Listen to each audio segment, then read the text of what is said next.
Hello and welcome back, everybody. Welcome to High Vibin' It, the most awesome podcast ever. Just kidding, there's so many awesome ones, but we're one of It's them, I pretty like good to though. think. And we are here, as always, to help make your life easier, to help you raise your vibration in a really authentic and empowering way, and to help you just live your best life and release resistance and manifest all your genuine desires. And today we have a very, very lovely guest, Miss Jeanine Staples, and she is a soul scholar, a courage coach, and founder of the Supreme Love Project, which I would love for her to explain to us what that is because I don't even know what it is, but it sounds really cool. And yeah, Jeanine, I'm going to hand it over to you. Thanks for being here. Thank you, Kelsey. Thank you, Lindsay. It's so great to be here. I appreciate the invitation. I think your first question is, what is the Supreme Love Project? Tell us. So, Yes. SLP is an emotional justice initiative. So, we provide the tools that's required for smart, successful women to get out of toxic relationships that don't work and get into a deeply empowered relationship with herself and with God, and to get more out of life and love than she ever imagined. And so we call it an emotional justice initiative because we understand, based on my years of research and my own experience, that privileging the interior lives of women is about creating justice for the lives and the love stories of women. Mm. Damn, I like that. I Also, I also just want to point out that you're so poetic. I was stalking your Instagram to do a little research before we had you on the show, and I was like, everything she says, it sounds so good. It's like a poem, like all of her words are art. So I just wanted to throw that out there and give you that recognition and yeah. compliment because I Yeah. love it. And one of the things that struck me when I was reading through what you've written was you don't teach women how to get a man. You almost like recoil at that phrase, but instead you teach them how to get themselves so that they can get whatever they want. And I just thought that was so powerful and so obvious when you think about it. But most of us, especially if you're on the search for love, if you're trying to get that part of your life fulfilled, that you're like, okay, what do I need to be in order to get a man? You know what I mean? And the approach that you have is just so refreshing, and it's a different way, I think, to say love yourself and then you'll be able to love someone else. It because that's so played out, I think. It's so cliche. People don't even hear it anymore. It's like white noise. But saying get yourself so that you can get whatever you want, like, oh, it's the right words in the right order that just hit you. You know what I mean? Yeah, So that was great. I love that so much. I'm really glad that that resonates with you, Lindsay. So, because we're called the Supreme Love Project and we cater to women, a lot of times just the word love, this is how hungry and thirsty we are. As soon as a woman just hears the word love, she automatically thinks relationship with a man. Like, I'm going to get a man, I'm going to learn to keep him, I'm going to learn to flirt and text, and I'm going to learn to like date and marry and get that ring before spring. Like, I'm going to get all the things I need, so that I can be valid.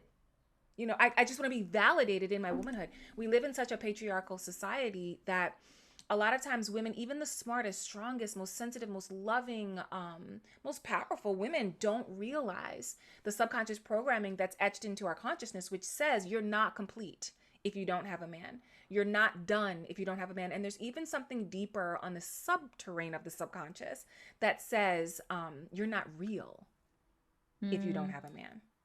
You're not even here.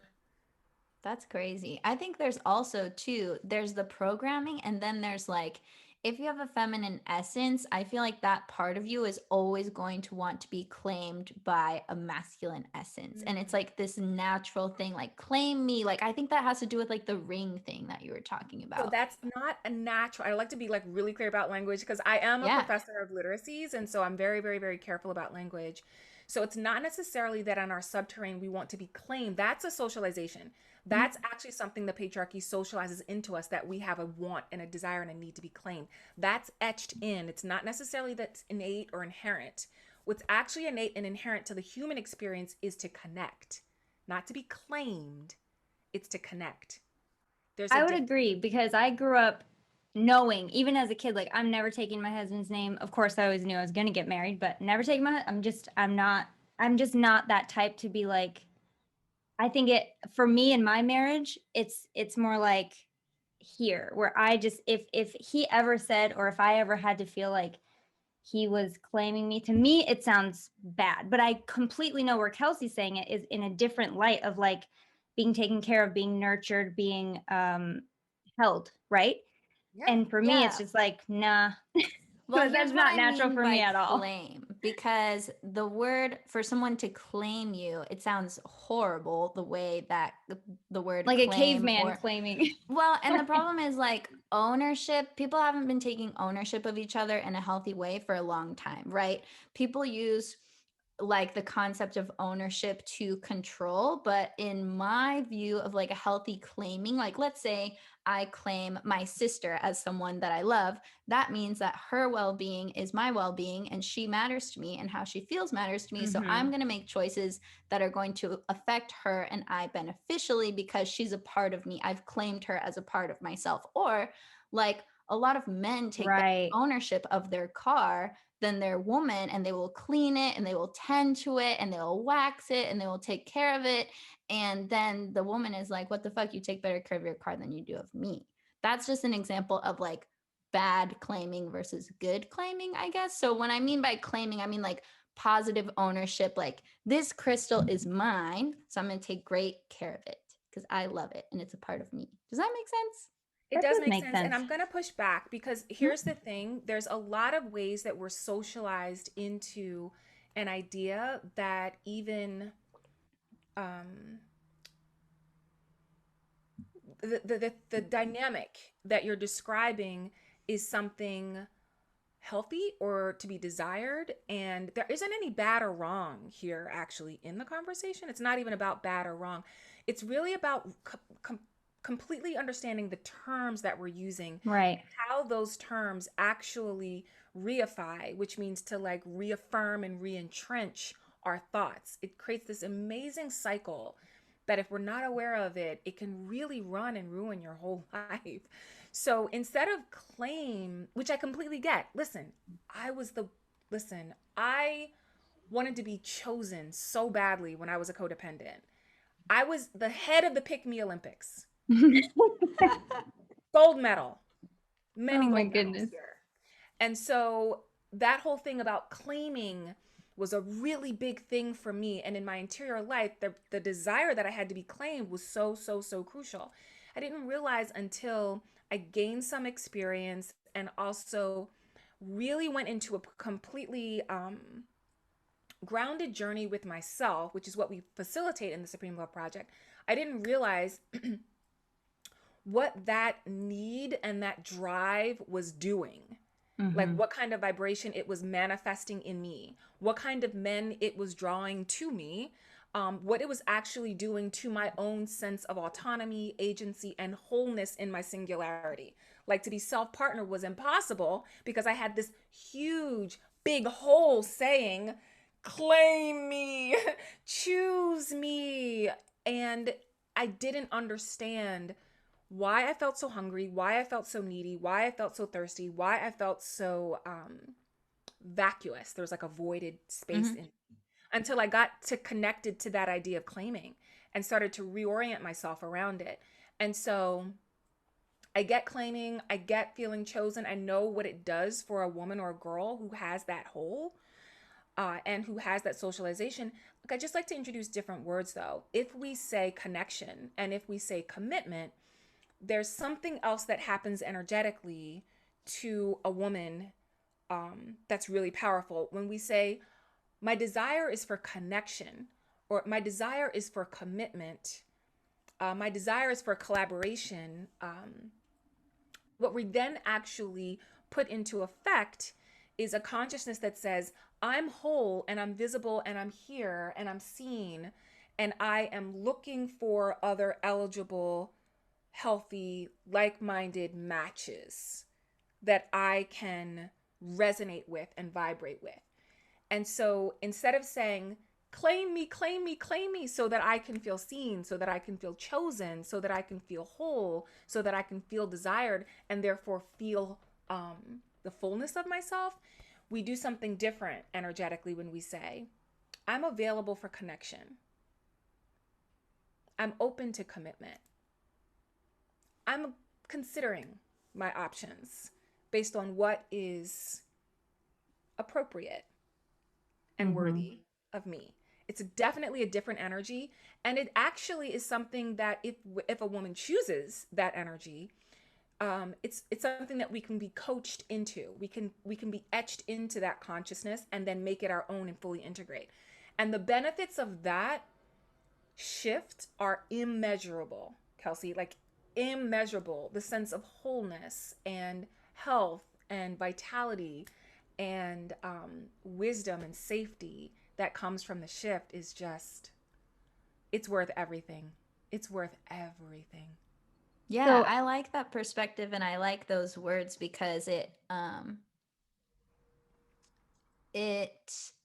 makes it more inclusive, right? Like the part of you that wants to be claimed is just one part of you. But what you're really after is the connection, the co-collaboration, the partnership, whatever it is. And something that I always tell my clients to do is like, okay, what is the purpose of the relationship? What do you actually want it for? You know, do you want it for partnership? Do you want it for commitment? Do you want it for fun? Do you want it for exploration? Do you want it for kids? Like, you know, once you get clear about those desires, it becomes so much easier. And honestly, I love your approach because I feel like the work that you're doing kind of describes what I did to find my partner now, because you don't know my story, but I'll tell you a little bit so you can understand. Like my ex before, well, I've had a couple like rough relationships, but the last one was so dramatic in the way it played out. It was like a soap opera. It was the running and chasing dynamic. It was please like need me. Oh, I'm gonna love you into being less fucked up and blah, blah, blah. And you know, I'm sure you know just from this I language, you got can it. pick up the whole vibe. So it was bad, needless to say. Well, it was a learning experience, but it felt bad. And when that was over, I was just in pieces. And I really had to learn to like support myself through it all and to really like own the parts of myself that I had always pushed away or disowned or found unlovable, because I found that the qualities in me that I had always deemed unlovable, they kept showing up in my partners. And I felt like it was the universe's way of being like, hey, we want you, or the universe wants you, or you want you to learn how to love these parts of yourself. But since you can't do it in yourself, it's sending you people that have these qualities so you can love them. Right. And that's like the whole conundrum of it all, because you're like, oh gosh. And then it gets harder because it's like external weird relating, and it's actually, I think, easier in some ways to learn how to love those parts of yourself than to have to manifest an entire relationship just to learn those lessons of self-love. Yeah. It's going to be challenging either way. Right, that's And true. so one of the things that it's going to be, I mean, it's six in one hand, half a dozen in the other. The idea is that what you're saying, Kelsey, is, learn the fragmented, disowned, orphan, wounded parts of you that have been banished, that have been judged, that have been crucified and just um, diminished in your own sight, or meet the fragmented, disowned, orphan, wounded parts of someone else Right. and learn to respect and value and have patience and compassion with that person. It's going to be challenging no matter what. One of the things that I've learned is that so many women attempt to short circuit and do this whole thing around hacking. Like, let's hack the system and just like speed it up and get it over with, and let's just be done with the journeying and the going into myself and learning to partner with the parts of myself that I want to excommunicate. And what I would say to a woman who's in that situation is like, if you feel like you're suffering, and if you feel like you're in struggle love, if you feel like you have a clear pain pattern, like I had a clear pain pattern. I was like, wait a minute. Listen. It's narcissist after narcissist after narcissist. It's codependent after codependent after codependent. It's a dismissive avoidant after a dismissive avoidant after a dismissive avoidant.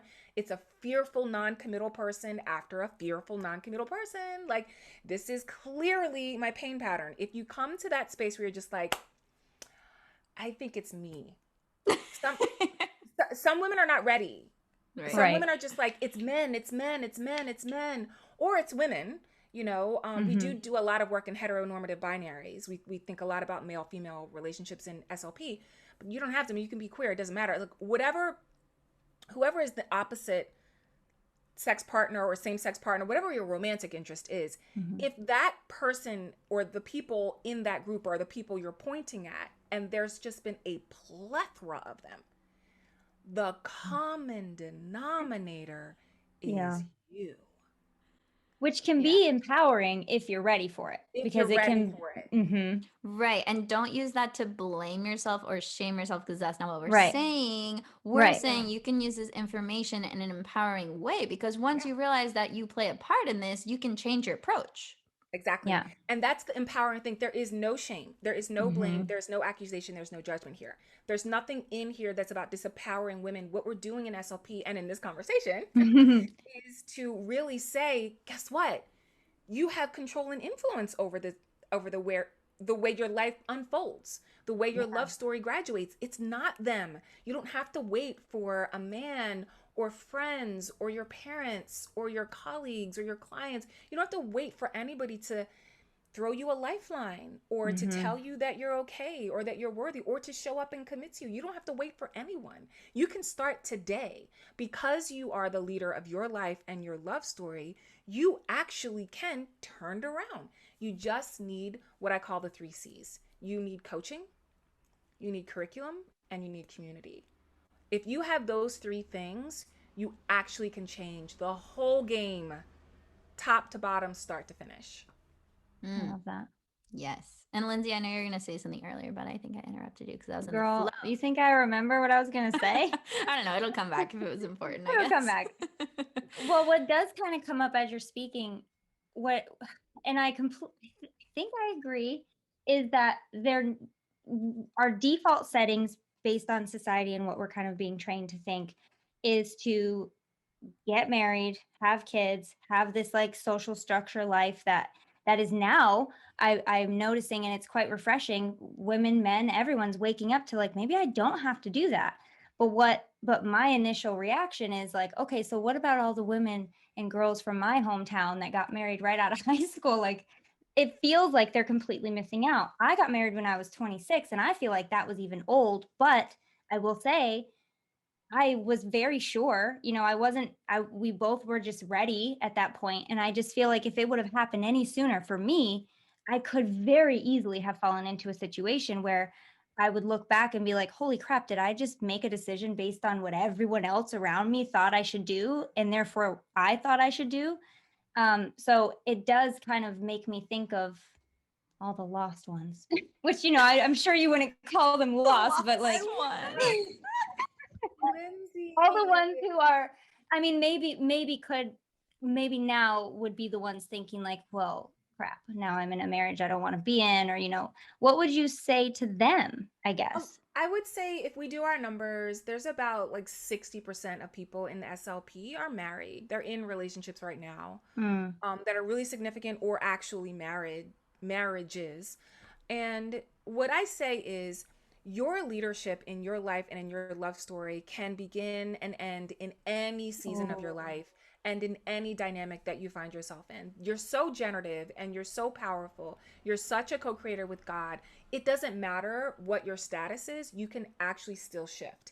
As long as you are open and available to doing the interior life work to create the exterior life result, you can get it done. Yeah. Oh, I love that. Start where you are, ladies and gentlemen. Yeah. And no hate, by the way. I just, if it were me for my life, I just feel like if it would have happened any sooner, and it could have, and I look back and thank baby Jesus every day that it didn't, because Oh my goodness. man, I don't even know. Me too. Me too. Right? When I think about the circumstances that I could have found myself in if I had pushed forward to, as you said, Lindsay, essentially manifest that societal dream Yeah. that was really impressed upon me, I'm pretty sure my life would have been a complete and utter disaster. Um, and so, yeah, I'm very grateful. I'm very, very grateful and very thankful. And I think a part of what we do in SLP, particularly in the Breakthrough School community, which is our flagship program, it's our 12-month flagship program, is we focus on getting women the tools, the resources, the support structures, the concepts, the strategies, the methods that they need to actually undo that bad programming, really connect and heal some of those trauma bonds that are in their skin around that bad programming, and come into a new consciousness so that they're making different decisions. So when you feel better, when you do better, when you be better, you're actually out in the world as the highest iteration of yourself, operating at a high vibration. And you're doing it with like soul centered sisters who are on the same quest. You're basically unstoppable. Yeah. Yeah, because when you know better, you're going to do better. And that's why you can't shame yourself for your past mistakes Yeah. and past choices because you didn't know any better. And if you did know better, you would have done better. If you could have done better, you would have done better, but you didn't because that was the best you could do. So forgive yourself if you're beating yourself up for like being bad at choosing people, because I remember like Oh, when I got out of that toxic relationship, I was having such a hard time trusting myself. I was like, how could I Yeah. choose this horrible partner who abandoned me and always criticized me and was so mean to me? Like, how could I have let this happen? Like, I am an independent, strong woman who loves myself. Like, what the F have I done with my life? And I was just like, how am I ever gonna have like trust my meter? Like, how am I ever gonna feel empowered in my choice? Because when I chose him, I thought it was a good choice, you yeah. know? And then you Yeah. get all confused and you start like not trusting yourself anymore. So what would you say to women who have lost self-trust because they feel like they've been in so many bad situations? One of the things that we do in the Supreme Love Project is help you to understand the complexity of your personhood.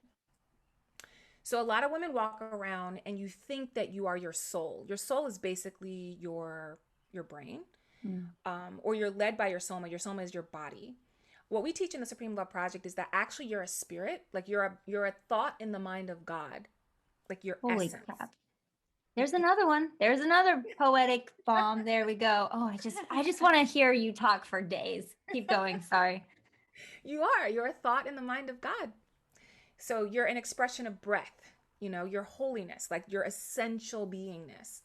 And so you came here to actually do stewardship and residency. So you're a spirit stewarding a soul residing in a soma. So you're stewarding this soul that you have. Your soul is your meaning making center. It's where you actually ask questions, you create imaginations, you fantasize, you make declarative statements. That's your soul. You're stewarding it. As a spirit, you're stewarding it. You're governing and you're caretaker of multiple thoughts. And you're actually residing in the soma. You're just living in the skin that is changing and holding so much memory. Your soma is your memory making center. It's where you hold memory. Read this awesome book called The Body Keeps the Score. So Great you're book. actually We're both We reading both it. have that book. both have that book. Yes. Awesome. As Lindsay pulls out the book.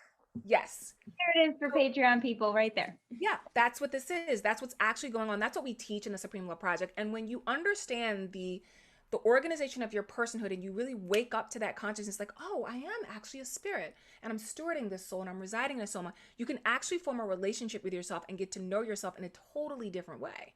Mm-hmm. And so what you can do is you can meet the parts of yourself. We call them the fragmented, disowned, orphaned, wounded parts of your consciousness that actually may not be speaking a conscious language that you're aware of. That part Mm-hmm. of you may be operating from a narrative that says you aren't good enough and that you can't trust yourself and that you really need to tread lightly or you need to shrink or you need to beg or plead with someone to like you. And what we teach is you can actually get to know that part of yourself and form an admiration for that part of yourself. Not try to change or fix or cajole or twist that part of you into submission at all. It's the ultimate agape love that you get to practice toward yourself. But it's important to do that at a very deep subterranean level. And so, what I say to people, Kelsey, to answer your question, a woman says, I don't know if I can trust myself. I don't want to go out to date anymore. I don't want to have any more relationships because look at my string of jerks. Just look at my lineup. If you really take a look at all the people that I've been involved with, you wouldn't trust me to make a decision either. So why am I going to try to make a decision? So what I say is there was a fragmented, orphan, wounded part of you, or a clustering, probably a legion of you that actually made those choices and decisions. Mm-hmm. So you're responsible for them. They're very telling of what's going on in your subterranean, of where you self-identify on some level. The great thing is those are not the only parts of you. Yes. There's more. There's more. There is aspect in your wholeness that is very, very deeply connected to spiritual guidance. That's very, very connected to holiness. Very, very connected to like an aerial view of your whole story here on this planet. There is a part of you that is connected to wealth and wisdom and power and grace and compassion and brilliance. We just need to tune you into that part of you so that you can make decisions from that place and simultaneously connect you to an aspect of compassion and warmth and love and appreciation and even celebration for the part of you that created that lineup. Mm-hmm. It's a both and. It's not an either or. Either or is poverty consciousness. Yeah. So we want to do both and. That's multiplicitous. That's actually abundance consciousness. And that's what we teach. And that's what I would say to her. I would say, you're right to not trust yourself. And you're right to trust yourself. Mm-hmm. Word. Yeah, I like what you're describing is a lot of what I do in my coaching work with women too, is like, okay, let's interview this part from a place of curiosity, from a place of compassion. Let's see what it's trying to do for you, how it's trying to protect you, when it Absolutely. was born, why it's Yes. there, what its Yes. agenda is. And then once you learn that, you're like, oh my God, I love this little part of me. It's so Yes. innocent. It's so pure. It's just trying to help me, even though it sucks at Absolutely. it, but it was just Yep. trying. And Yep. then you can have compassion, you can have understanding and awareness, and you don't have to Yeah. blend with that part and like confuse yourself as that part, like how you Right. were describing. You can come into your higher consciousness and be like, this is one part of me, this is what it was trying to do, but I'm actually in charge. And now that I'm aware of That's that, it. I That's can it. make a different choice. That's it. And so, what we do in Supreme Love Project is the Supreme Love Healing Methodology, which is our quantum level freedom technique that we teach in Breakthrough School, only in Breakthrough School. And there is a process, there's a method. So, some women now, Kelsey, might be like, wow, teach me how to do that. There's a method. There's actually a step by step process that you get to go through. And many different teachers have many different styles of it. SLHM is the style that we use in the Supreme Love Project's Breakthrough School experience. It is absolutely phenomenal at getting you to go into trance, go into subterrane, actually meet that part of yourself that's fragmented, disowned, orphaned, wounded, that actually is crafting a sinking story that's keeping you stuck, and form a relationship and Hang on. engage, Are you connected talking with. about hypnosis? So we don't do Okay. hypnosis in SLP. It sounds like you do hypnosis. Yeah, I know, because I'm using words like trance and it's a meditative state.